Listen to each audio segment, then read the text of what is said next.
दोस्तों आज की वीडियो में हम जानेंगे कि छठ पूजा का जो त्योहार है, जो व्रत है, साल 2024 में कब मनाया जाएगा, किस डेट को छठ पूजा का व्रत रखा जाएगा, किस दिन नहा-खा होगा और किस दिन पारण होगा। क्योंकि ये छठ पूजा का जो व्रत है वो 4 दिवसीय होता है, 4 दिन का होता है, ठीक है?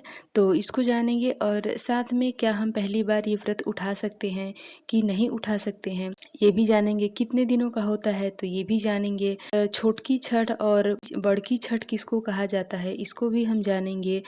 और नहा-खा के दिन हमें क्या विशेष रूप से खा के और व्रत को रखना चाहिए और नहाए-खाए के दिन क्या खाना चाहिए, खरना क्या होता है, इन्हीं सारी बातों को जानेंगे इस वीडियो में। तो चलिए दोस्तों, बने रहें आप हमारे साथ इस वीडियो के अंत तक और वीडियो को शुरू करते हैं। तो देखिए दोस्तों, छठ पूजा का जो त्योहार है, जो व्रत है, वो हमारे बिहार, उत्तर प्रदेश के इलाकों में और झारखंड में भी बहुत ही धूमधाम से मनाया जाता है।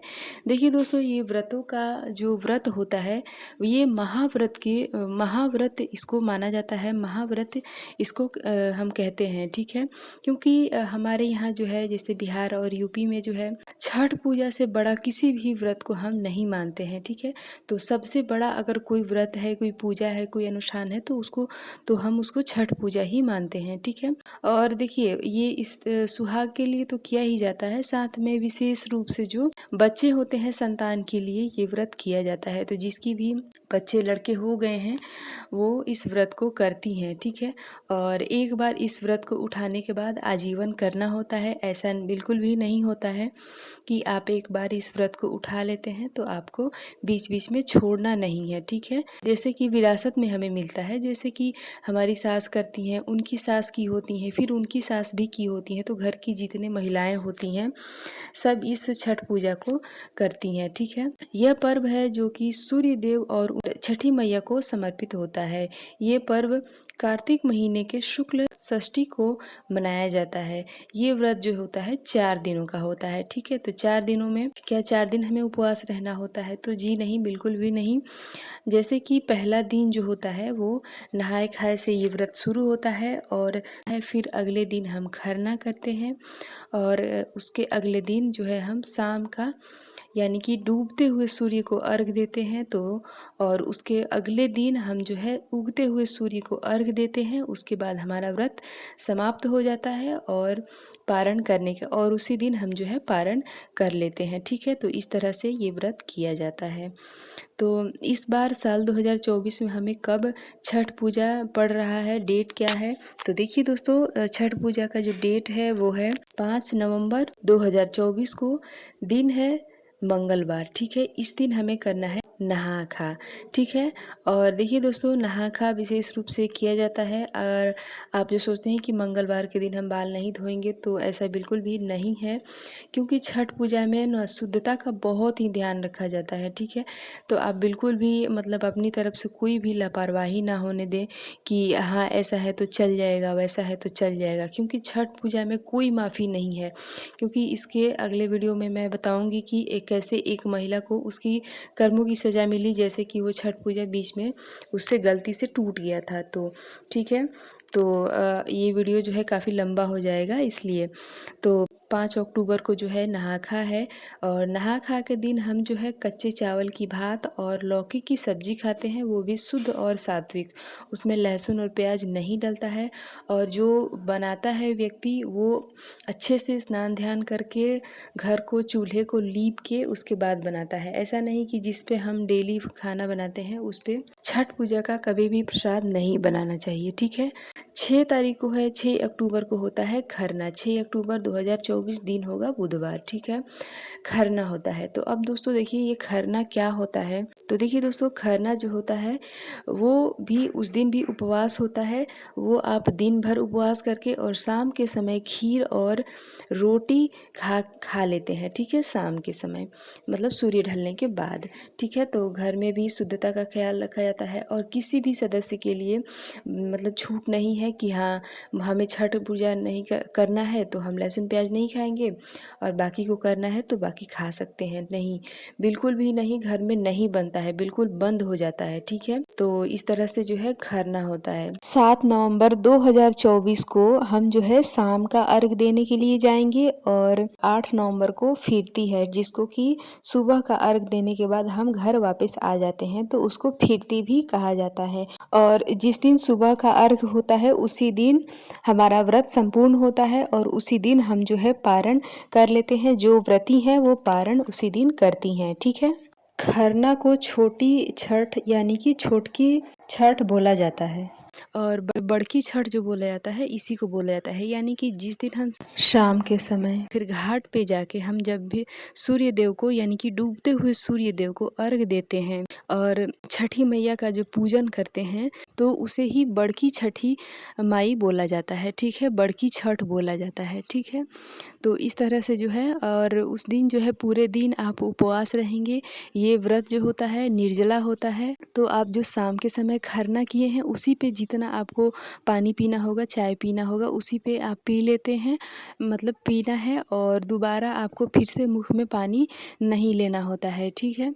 तो इस तरह से जो है खरना समाप्त हो जाता है और अगले दिन जो है छठ पूजा की तैयारी होती है, यानी कि छठ घाट जाने के लिए, ठीक है। तो घाट के दिन हम जो है मतलब हर चीज़ तैयारी होती है। सामग्री क्या क्या चाहिए होती है, सामग्री होती है जैसे कि ईख चाहिए होता है, ठेकुआ विशेष रूप से होता है, ठेकुआ ही विशेष प्रसाद होता है, साथ में पूरी, कच्चा चना होता है, सुपारी होता है, सूथनी होता है, सेव, संतरा, केला, कच्चा केला, पका हुआ केला दोनों चाहिए होता है, साथ में मूली, शरीफा और नारियल चाहिए आपको अर्घ देने के लिए। मतलब आप चाहें तो बहुत ज़्यादा मात्रा में भी आप इस व्रत को कर सकते हैं और ख़रीदारी भी कर सकते हैं, ठीक है।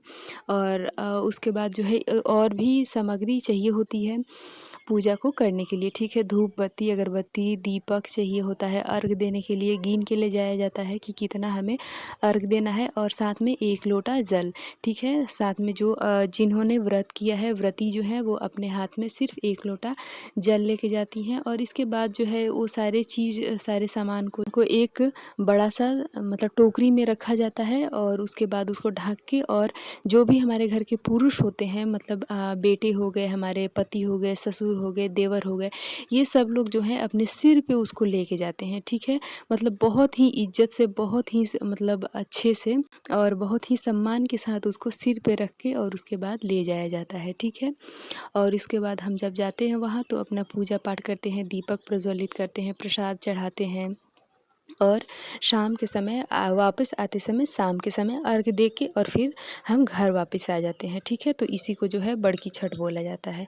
और उसके बाद जो है अगले दिन पूरे रात हम, और देखिए दोस्तों बहुत सारे लोग जो है कोसी भी भरते हैं। हमारे बिहार में अधिकतर लोग जो है कोसी भर के ही छठ पूजा करते हैं।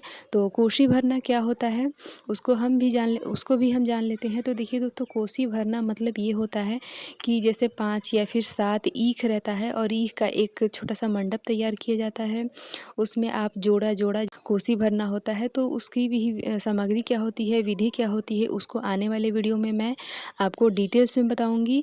और तब तक के लिए यही जान लेते हैं। और उसके बाद जो है शाम के समय अर्घ दे के वापस आते हैं। वापस आने के बाद सो भी सकते हैं इसमें, ठीक है। और अगली सुबह जो है सूर्य उदय के पहले हमें फिर दोबारा से घाट जाते हैं और जो भी हम अर्घ देने का सामान ले जाते हैं वो हम चेंज कर देते हैं। और उसके बाद जो है उगते हुए सूर्य को हम जब अर्घ दे देते हैं तो हमारा पूजा वहीं पे मतलब समाप्त हो जाता है। और वहीं पे मतलब उगते हुए सूर्य को अर्घ देने के बाद गुड़ और अदरक से जो व्रती होते हैं वो अपना मुख में सबसे पहले वही डालती हैं, उसके बाद ही कोई भी अन्न, जल या फिर चाय पानी आप कुछ भी डाल सकती हैं। लेकिन सबसे पहले जो है गुड़ और अदरक को डाला जाता है अपने मुख में और इसी से व्रत खोला जाता है, ठीक है।